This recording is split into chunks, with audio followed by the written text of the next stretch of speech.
বন্ধুরা, তোমরা সবাই কেমন আছো? আশা করি নিশ্চয়ই ভালো আছো। আমিও ভালো আছি। আমি সকাল সকাল চলে এসেছি রান্নাঘরে। দেখতে পাচ্ছ আমার দাদা আমাকে একটু পাবদা মাছ দিয়ে গেছে, সেটা এখন রান্না করবো। ভালো করে একটু ধুয়ে নিয়েছি, ধুয়ে এখন নুন হলুদ মাখিয়ে নিচ্ছি। এটা এখন নুন হলুদ মাখানো থাকুক, কিছুক্ষণ মাখানো থাকুক। আর এখানে দেখো আমি একটু কড়াইতে তেল দিয়ে নিয়েছি। কীভাবে পাবদা মাছে ঝাল করি সেটাই তোমাদেরকে আমি দেখাবো। এখন দেখতে থাকো, সাথে থাকো, ভিডিওটাকে স্কিপ করবে না বন্ধুরা। এই যে এখন পাবদা মাছটা আমি তেলটা সাথেক্ষণ হোক, এই কড়াইয়ে তেলটা আমার হয়ে গেছে। এখন এই পাবদা মাছটা ছাড়বো। এখানে দেখো বন্ধুরা, একটু কড়াইতে একটু লবণ দিয়ে নিচ্ছে। হ্যাঁ, তেলের মধ্যে আমি একটু লবণ দিয়ে নিই।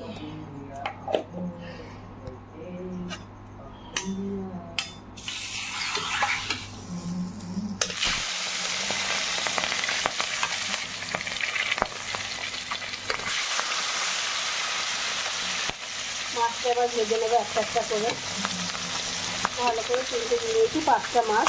আমরা 3জন মানুষ, আমি খাই না, আমার ছেলে আর মেয়ে খাবে। আর এখানে আমি আদা রসুন পেস্ট দিয়ে নিয়েছি, আর এখানে একটু পেঁয়াজ নিয়ে নিয়েছি। পেঁয়াজটা আমি গেটারে ঘষে দেবো, ওই গেটারে আমি একটু ঘষে দেবো পেঁয়াজটা। আদা রসুন পেঁয়াজ যতটা আছে দেবো না, ফ্রিজে বাটা ছিল, এখানে যতটা লাগবে দেবো। আরও কী কী দিই দেখতে থাকো। তো বন্ধুরা, আমি মাছটা ভেজে এখানে তুলে নিয়েছি। দেখতে পাচ্ছ বন্ধুরা, মাছটা ভাজা আমার হয়ে গেছে, তুলে নিয়েছি। এই কড়াইতে তেলে এখন আমি কী কী ফোড়ন দিচ্ছি দেখো। যে কালো জিরা ফোড়ন দিয়ে দিলাম। অন্ধকার হচ্ছে তো ভিডিওটা তুলতে আমার খুব অসুবিধা হচ্ছে। আর এখানে একটু আদা রসুন পেস্ট দিচ্ছি। আরও কী কী দেবো দেখো।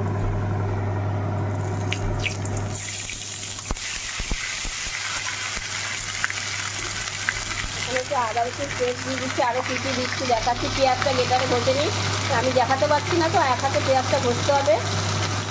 এই যে পেঁয়াজটা আমি গেটারে ঘষে দিয়ে দিয়েছি দেখো। আদা রসুন পেঁয়াজ কালো জিরা ফোড়ন দিয়েছি। আর এর মধ্যে কী কী দিচ্ছি তোমরা একটু দেখতে থাকো। এই যে একটু লবণ দিয়ে দিলাম, আন্দাজ মতো যে যেরকম লবণ খাবে লবণ দিয়ে দেবে। তারপর এখানে আমি হলুদ দিয়ে দিচ্ছি,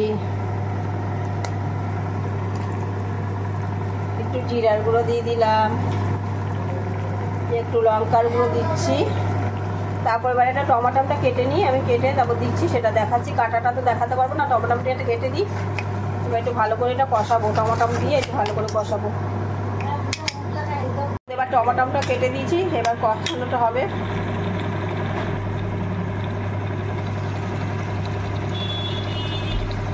যে কষানোটা হচ্ছে, কষানোটা হোক সাথে। এই দেখো 10 মিনিট পর দেখলাম এটা কষানো আমার হয়ে গেছে, তেল বেরিয়ে গেছে। দেখতে পাচ্ছ তেল বেরিয়ে গেছে। এবার আমি এটার মধ্যে আন্দাজ মতন জল দিয়ে দিচ্ছি। বেশি জল দেবো না, এটা ঝাল করছি তো পাবদা মাছের। আমার ছেলেমেয়েরা পাবদা মাছের ঝালটা খুব ভালো খায়। ঝোলটা এবার ফুটলেও পাবদা মাছটা দিয়ে দেবো। দেখো বন্ধুরা, আমার মাছটা আমি ঝোলের মধ্যে দিয়ে দিয়েছি। এখন আমি ঢেলে দেখো মাছগুলো আমি দিয়ে দিয়েছি এর মধ্যে। ঝোলটা এখন ফুটতে থাকুক, ঝোলটা একটু টানবে। ঝোলটা ফুটে গেছে বলেই আমি দিয়েছি। দেখতে পাচ্ছি ঝোলটা ফুটছে, ওই দেখো দেখতে পাচ্ছি তো ফুটছে। ঝোলটা একটু টানবে, নুন ফুন দেখবো আমি, দেখে আর কী কী দিয়ে নামাই সেটা দেখতে পারবে। আর একটু টানবে ঝোলটা, মাখা মাখা, যেহেতু একটু ঝাল হবে। সাথে থাকো, দেখতে থাকো, ভিডিওটাকেও স্কিপ করবে না বন্ধুরা। তোমরা সবাই ধৈর্য সহকারে ভিডিও দেখো। এই পাশে আমার ভাত আছে, ভাত হচ্ছে, দেখতে পাচ্ছ গরম গরম ভাত আর পাবদা মাছের ঝাল। এইটুকুনি আজকে কি করব, আমাদের যখন যাওয়া হয় তখন তাই খাই। সেদ্ধ ভাত হলে সেদ্ধ ভাত খাই, মাছ ভাত হলে মাছ ভাত খাই। দাদা মাছ দিয়ে গেছে তাই মাছের ঝোলটা রান্না করছি। পাবদা মাছ আমি খাই না, আমি যাই হোক এটা একটু কিছু খেয়ে নেবো। হতে থাকুক, সবাই ভিডিওটা দেখবে, কেউ স্কিপ করবে না। আর একটুখানি বাকি আছে। ঝোলটা তো আমার মোটামুটি কমপ্লিট হয়ে গেছে। এখন এর মধ্যে আমি সানরাইসের শাহি গরম মশলা দিয়ে দিচ্ছি।